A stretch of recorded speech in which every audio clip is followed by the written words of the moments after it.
அரிசி பாசிப்பருப்பு காய்கறி மட்டுமே போட்டு பண்ணுற கிருஷ்ணன் கோவில் பிரசாதம் தான் உங்கள் கூட ஷேர் பண்ண போகிறேன். இதில் வெங்காயமும் பூண்டும் சேர்க்க மாட்டாங்க. சாப்பிட்றதுக்கு அவ்வளோ கம்ஃபர்டபுளாக இருக்கும். குயிக்காக செஞ்சிடலாம். இப்போ ரெசிபி எப்படி பண்ணுறதுன்னு பார்க்கலாமா? 1 கப் அரிசி 1 கப் பாசிப்பருப்பு கழுவிட்டு 15 நிமிஷம் ஊற வச்சுக்கோங்க. இப்போ ஒரு கடாயில் 1 டீஸ்பூன் நெய் சேர்த்துட்டு அதில் கடுகு, சீரகம், மிளகு, பச்சை மிளகாய் சேர்த்துக்கோங்க.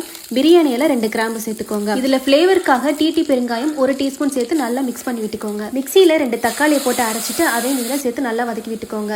இப்போ இதில் காய்கறிலாம் சேர்த்துடலாம். கேரட், பீன்ஸ், பச்சை பட்டாணி, உருளைக்கிழங்குலாம் சேர்த்துக்கோங்க.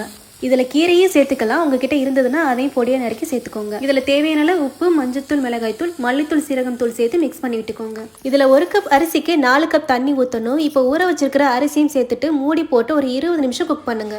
இப்போ அரிசி ஒரு 60% நல்லா வெந்திருக்கும். இதில் ஊற வச்சிருக்கிற பாசிப்பருப்பையும் சேர்த்துட்டு சுடுதண்ணி ஊற்றி நல்லா மிக்ஸ் பண்ணிட்டு மறுபடியும் மூடி போட்டு 30 நிமிஷம் விட்டுருங்க. இதே ரெசிபியை நீங்கள் குக்கரில் பண்ணிங்கன்னா அரிசியும் பருப்பையும் ஒன்றா சேர்த்துட்டு ஒரு விசில் வச்சு குக் பண்ணிடுங்க. நல்லா குழஞ்சு வந்ததும் கடைசி நெய்யில் வறுத்த முந்திரியும் பொடியாக நறுக்கின கொத்தமல்லி இலையும் தூவி சூடாக சர்வ் பண்ணுங்க. சாப்பாடு நல்லா மசிச்சுட்டு தாராளமாக உங்களோட 7-8 மாதம் குழந்தைங்களுக்குலாம் கொடுக்கலாம். நீங்கள் டயட்டில் இருந்தீங்கனாலும் கண்டிப்பாக ட்ரை பண்ணலாம். நெய் மட்டும் கம்மி பண்ணிக்கோங்க. ரெசிபியை சேவ் பண்ணிக்கோங்க. கண்டிப்பாக வீட்டில் ட்ரை பண்ணி பாருங்க.